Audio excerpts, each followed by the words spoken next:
Et donc, spiritualité, pour moi, ne conduit pas à forcément religion, mais au sens de c'est quelque chose, c'est un potentiel qui est au sein de chacun, de chaque être. Voilà. Donc, et chaque être peut faire cette expérience s'il se met à se poser et essayer de lâcher peut-être ses habitudes, simplement, qui sont, qu'on le veuille ou non, enfin, je le dis d'une manière un peu brute, mais du conditionnement. Et si on peut essayer de regarder en dessous, qu'est-ce qui se passe, on peut peut-être trouver quelque chose, un espace qui est ouvert, qui est peut-être clair, un peu plus lumineux peut-être même. Moi, j'ai découvert la spiritualité au travers de la danse. C'est l'âme qui se fait corps. Et j'ai entendu au Kyrio, parce que j'adore les chants sacrés, les berceuses, les comptines, parce que c'est l'âme de la musique. Chœur Glinka, 1430, chœur de femme. Et là, très franchement, on peut tuer le corps, mais on ne tuera jamais l'âme et l'esprit. Vous me voyez danser, mais en fait, quand je danse, je suis en train d'écrire et je fais autre chose. Et c'est ça qui est merveilleux. Et c'est en observant l'autre que je me suis observé moi-même. Moi, j'ai fait comme au Gainsbourg, j'ai pris cargo de la nuit. J'ai regardé la mort en face. J'ai fait appel à une psychanalyste. J'étais dans un fauteuil roulant. Elle m'a dit que j'étais quelqu'un de très bien. Elle m'a beaucoup aidé. J'ai fait des rêves prémonitoires et des cauchemars aussi. Ça m'a aidé. J'ai passé un an à Sainte-Marguerite. La psychiatrie, c'est le parent pauvre de la médecine. On parle de détente, moi je parlerai de grands esprits qui se rencontrent. Ce matin, je parlais de scanner quelqu'un. Parce qu'il avait maltraité un patient. Merci. Pour moi, la spiritualité, c'est la définition, hein, pour moi, c'est à la recherche de la quête de l'inspiration divine. Voilà, à méditer, parce qu'on parle que de méditation. C'est comment méditer, peut-être vous avez des réponses, parce que je me pose la question depuis un certain temps, que ce soit en sophro, que ce soit dans n'importe quel exercice qu'on peut faire, pratiquer.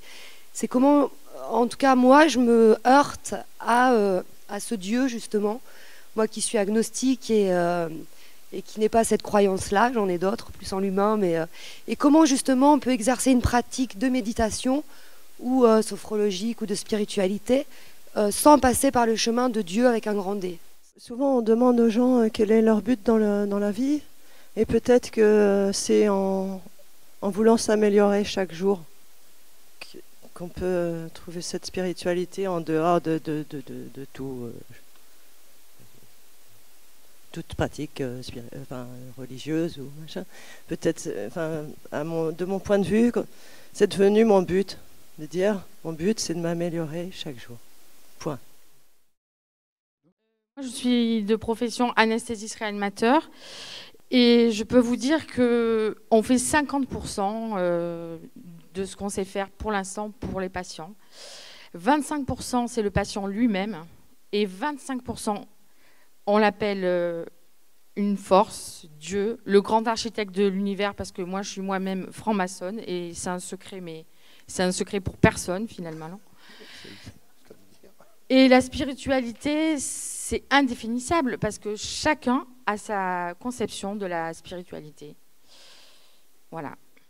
La spiritualité, pour moi, ça correspond à ce que je vois chez les autres, à quelque chose qui les apaise, comme l'antalgique de l'âme. Ça les met toujours en paix, pour moi. Mais quand c'est associé à la réflexion, à la méditation, moi, je ne comprends pas, je n'arrive pas, parce que je ne sais pas s'il faut penser pour me détendre ou me détendre pour penser.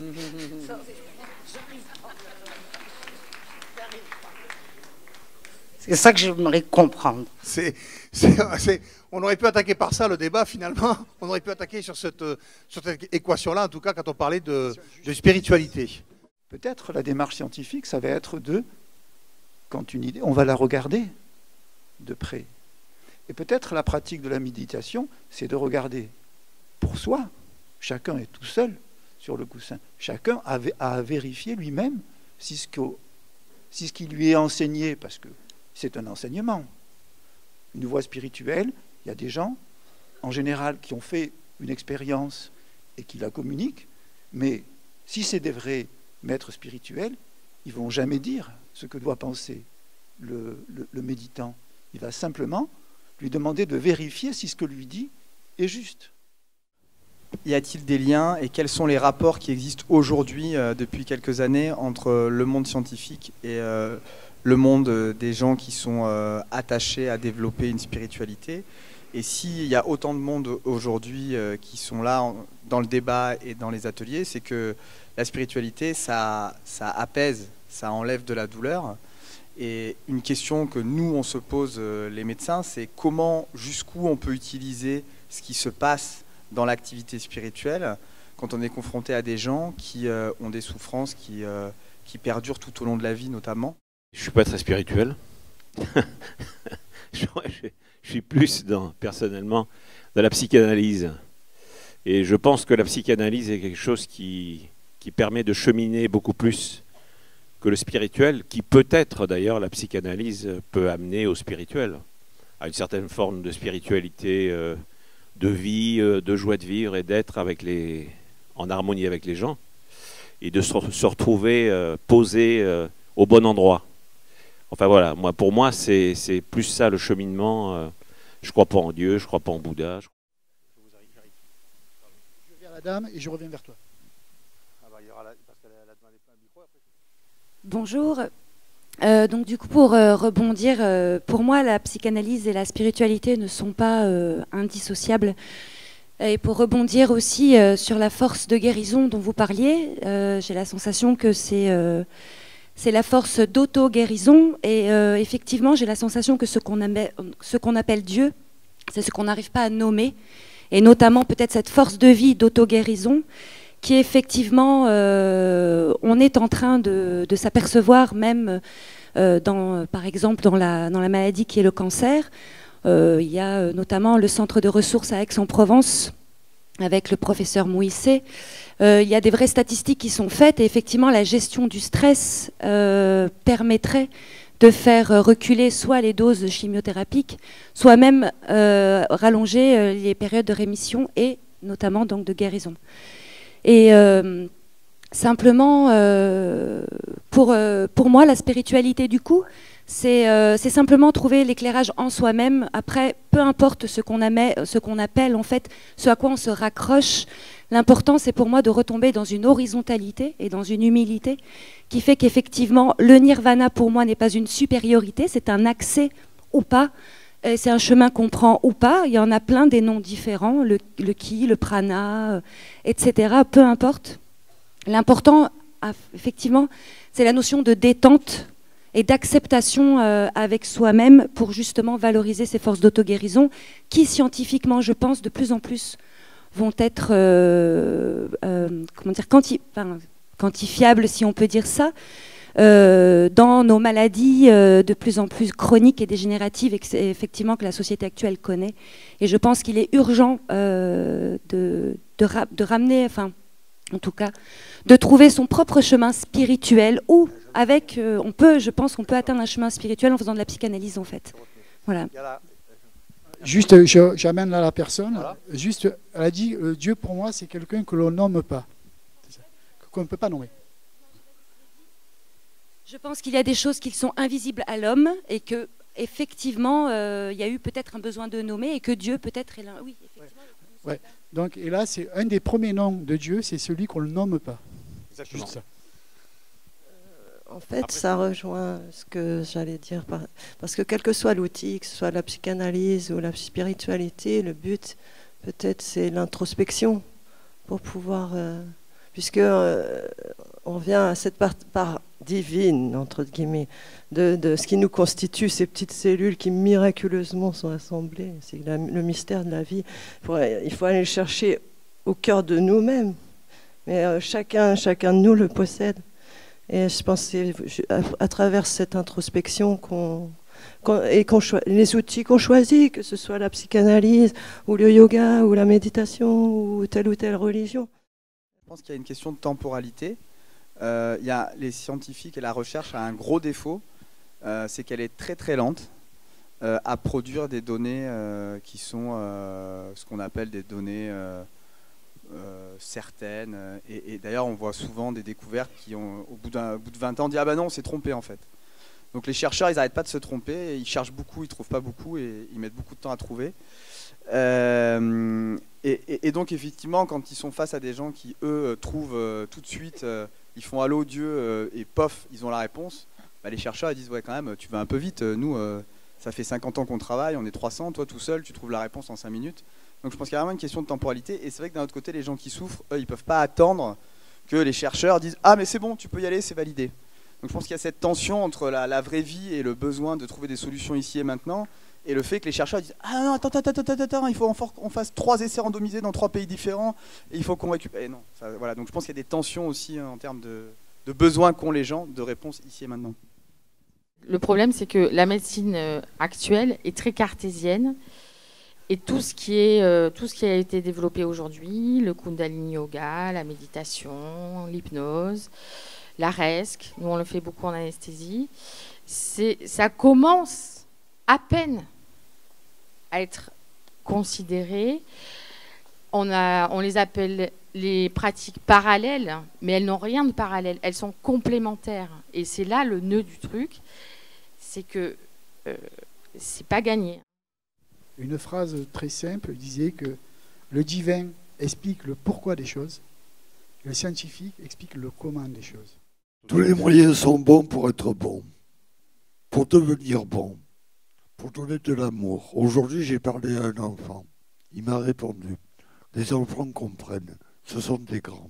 Il y a un proverbe indien qui dit « La terre appartient aux enfants, les adultes ne font que la leur prêter ».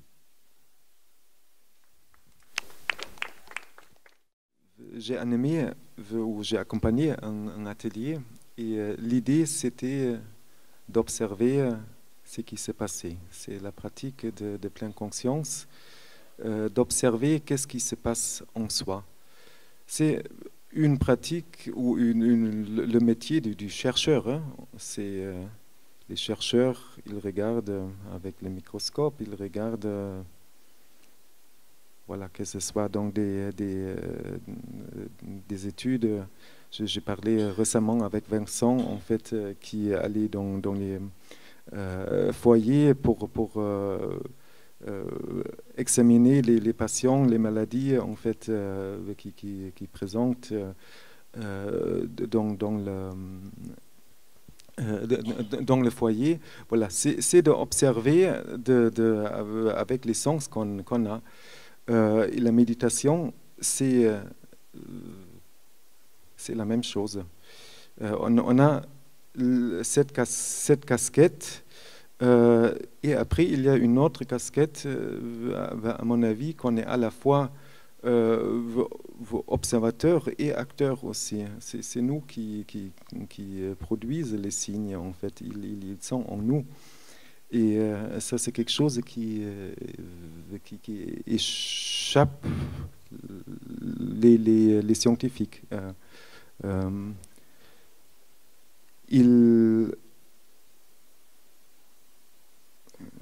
Voilà. C'était juste voilà, un encouragement, en fait,